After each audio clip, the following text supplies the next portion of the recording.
Good morning, सुप्रभात, केम छो, सलाम। उम्मीद है आप सब लोग बेहतर होंगे, अपना ध्यान रख रहे होंगे। आज मैं आपसे एक बड़े गंभीर मुद्दे पर बात करूंगा। वो मुद्दा है जवाबदेही का, हु इज रिस्पॉन्सिबल का। अब आप बोलोगे अचानक से ये जवाबदेही का या रिस्पॉन्सिबिलिटी वाला मुद्दा कहाँ से आ गया। दरअसल मैं उस वीडियो फुटेज को देखकर बहुत दुखी हुआ और मुझे बड़ा बुरा लगा देखकर कि जो है 150 या उससे अधिक लोग जो है उनकी डेथ हो गई, जो गुजरात के मोरबी पुल से नीचे गिर पड़े। मतलब गुजरात में जो मोरबी पुल था, वो पुल के ब्रिज के जो है कॉलेप्स होने पर जो है वो 150 या उससे अधिक लोगों की डेथ हुई। कई लोग मिसिंग भी हैं उसमें से, और कई लोगों को गंभीर चोटें भी लगी है। प्रश्न ये उठता है कि पहले थोड़ा बतला दूं मैं आपको कि मोरबी ब्रिज घटना क्या है, दुर्घटना क्या है। 30 अक्टूबर को जो है वो शाम के तकरीबन जो है वो 6:40 के आसपास जो है वो एक झूलता हुआ पुल है, जिसको बोलते हैं झूलता पुल कहते हैं। और ये बेसिकली मच्छू रिवर पर है, गुजरात में मच्छू रिवर के ऊपर बना हुआ था। ये मोरबी एक जगह है, वहां पर है, तो उसको हम मोरबी ब्रिज कहते हैं। और इस पुल पर जो है वो बड़ी संख्या में लोग प्रेजेंट थे और ये पुल टूट गया, और टूटने पर जो है कई सारे लोग नदी में गिर गए और उनकी डेथ हो गई। अब पहला तो क्वेश्चन ये उठता है कि कुछ वीडियो फुटेज ऐसे भी सामने आए हैं जो एक बड़ा गंभीर प्रश्न ये उठाते हैं कि लोगों में किस प्रकार की जवाबदारी स्वयं की प्रति है और पब्लिक प्लेस पे लोग कैसा व्यवहार करते हैं। देखा गया कि उस पुल पर जिसकी क्षमता 150 लोगों को एक साथ रखने की नहीं थी, वो एक लंबा सा पुल था, कि एक ब्रिज था जिसको हम बोलते हैं रोप पुल के समान, रस्सी वाले पुल के समान एक बड़ा मजबूत सा पुल था। वो 150 वर्षों से एज इट इज प्रेजेंट था। 19th सेंचुरी में उसको अंग्रेजों ने बनवाया था, मतलब ब्रिटिश इंजीनियरिंग के चलते उसको बनाया गया था। और इसको गुजरात टूरिज्म भी इसको इंजीनियरिंग मार्वल कहती है। यानी गुजरात टूरिज्म भी जो है उनकी वेबसाइट पर प्रमोट करता है कि ये इंजीनियरिंग मार्वल है, कि 150 वर्ष पहले बनाया गया था और आज भी ये प्रेजेंट है। पर फाइनली वो गिर पड़ा, कोलैप्स हो गया वो। और बात यह है कि उस पुल की क्षमता 150 लोगों को एक साथ रखने की नहीं थी, और पुल पर उस समय बड़ी संख्या में लोग थे। 150 छोड़ दीजिए, बड़ी संख्या में लोग थे, और लोग एक दूसरे को धक्का भी मार रहे थे, पुल को जो है हिला भी रहे थे, तो वो स्वयं भी कर रहा था, वेट भी उस पर अधिक था, तो उसका गिरना जो है वो एक प्रकार से लोगों ने खुद सुनिश्चित किया। अब गलती किसकी इसमें? गलती यदि हम सरकार के एंड पर देखें हम, तो गलती सरकार का बोलना ये कि भाई इस पुल को हमने मेंटेनेंस के लिए दे दिया था। एक कंपनी है अजंता, जिसका ओरेवा करके कोई ग्रुप है, तो वो अजंता कंपनी का ओरेवा जो ग्रुप है वो बेसिकली उस पुल के मेंटेनेंस का काम देख रहा था। उनको नगर निगम, मोरबी नगर निगम ने उनको 15 साल के मेंटेनेंस का कॉन्ट्रैक्ट दिया था कि इस पुल को तुम्हें मेंटेन करना है। और उन लोगों ने तकरीबन 7 महीने तक, 6-7 महीने उन्होंने पुल को बंद रखा, और उसके बाद उन्होंने जो तकरीबन 26 अक्टूबर के आसपास पुल को जो है चालू कर दिया कि भाई अब आम लोगों के लिए वो चालू हो गया। हालांकि नगर निगम का कहना यह है कि हमसे सेफ्टी सर्टिफिकेट नहीं लिया गया। हमसे इस बारे में जो है वो एक सर्टिफिकेशन होता है जांच करने के बाद कि भाई सेफ है और सब कुछ बेहतर है और इस पुल का पब्लिक यूज कर सकती है, तो वो सर्टिफिकेट, सेफ्टी सर्टिफिकेट हमसे नहीं लिया गया, ऐसा नगर निगम का कहना है। प्राइवेट कॉन्ट्रैक्टर ने खुद से पुल को बोला कि भाई ठीक हो गया है, लोग जा आ सकते हैं, ओपन कर दिया।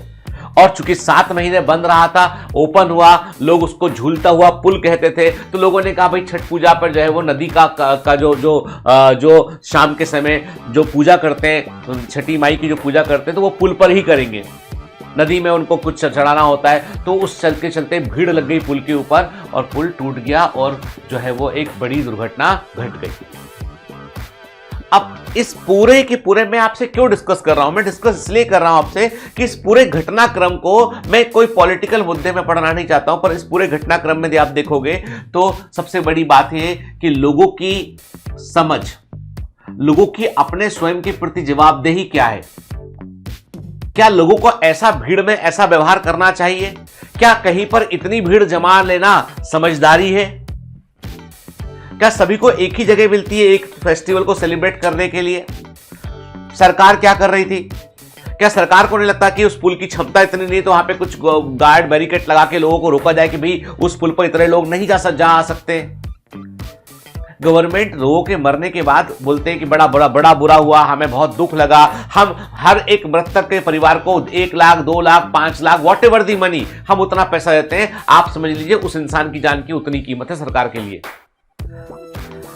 गवर्नमेंट ने जो है वो अपना अनाउंसमेंट कर दिया, 2 घड़ियाली आंसू निकाल दिए कि भैया अगली बार दूसरी दुर्घटना के लिए तैयार रहो, कुछ ना कुछ कहीं भी हो सकता है। लेकिन क्या अकेले सरकार की रिस्पॉन्सिबिलिटी है ये?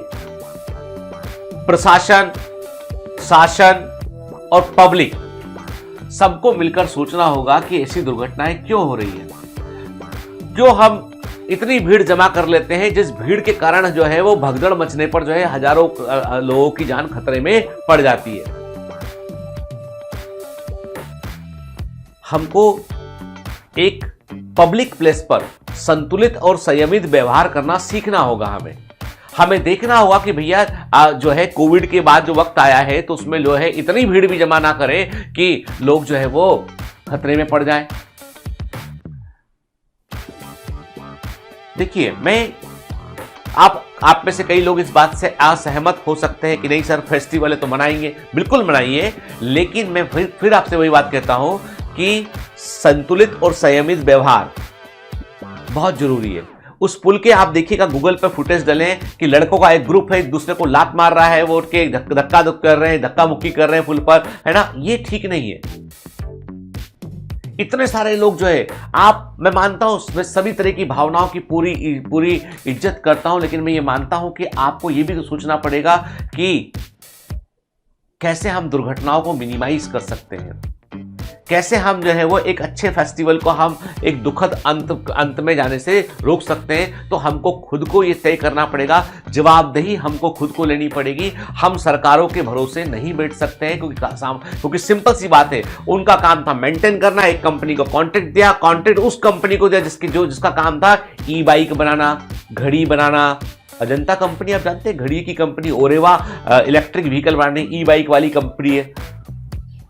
किस एक्सपर्टाइज पे दिया गया, पहले के क्या प्रोजेक्ट थे, वो सब भी देखना जरूरी है। हर लेवल पे छोटी छोटी चूक जो होती है ना, एक बड़ी दुर्घटना को अंजाम देती है। तो आज का मेरा मैसेज यही है मॉर्निंग मोटिवेशन में कि जवाबदेही सीखिए। ये सीखिए कि हम अपना क्या व्यवहार हम पब्लिक में करते हैं, क्या व्यवहार हम जो है ऐसी जगह पर करते हैं, यहाँ भीड़ होती है, क्या भीड़ में हमारा व्यवहार बदल तो नहीं जाता है, क्या भीड़ में हम भीड़ के अनुसार तो व्यवहार नहीं करते, क्या हम दुर्घटना को निमंत्रण तो नहीं देते। मानता हूं मैं कि भारत में बड़ी जनसंख्या है, लेकिन इसका मतलब ये नहीं कि वो जनसंख्या फ्री है, फालतू है, वो ऐसे मरने के लिए नहीं, वो ह्यूमन रिसोर्स है। लोग कहते हैं जनसंख्या अधिक है, मैं कहता हूं ह्यूमन रिसोर्स अधिक है हमारे पास। चीन के पास भी बहुत सारे लोग हैं, लेकिन वो सब तो पूरी दुनिया का मैन्युफैक्चरिंग हब बना है। आप कोई भी चीज आपके घर की उठा के देख लीजिए, अधिकांश चीजें, मोस्ट ऑफ द चीजें जो है उन पे चाइना कहीं ना कहीं लिखा होगा, नहीं तो केमिकल आयात हो रहा होगा, कुछ ना कुछ हिस्सा चाइना से जरूर आ रहा होगा। जो दिवाली हमने अभी हाल ही में मनाई है ना, तो उसकी लाइटें, उसकी देवी देवताओं की मूर्तियां, बहुत सारा सामान चाइना से इंपोर्ट होता है। चीन ने अपनी पॉपुलेशन को ताकत बना लिया, हमने अपनी पॉपुलेशन को ताकत बनाने की रास्ते पे हैं हम, लेकिन हमको बचाना पड़ेगा ना लोगों को, जवाबदेही तो तय करनी पड़ेगी।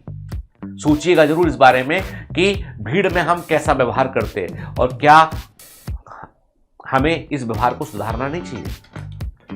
चलिए, आज मैं एक प्रश्न के साथ ही आपको छोड़ता हूं कि वो क्वेश्चन यही है कि कैसे हम संतुलित व्यवहार कर सकते हैं, कैसे हम जो है वो एक ऐसी जगह पर जहां पर जो है बड़ी भीड़ जमा हो रही है, वहां पर व्यवस्था को कैसे हम मेंटेन कर सकते हैं। जय हिंद।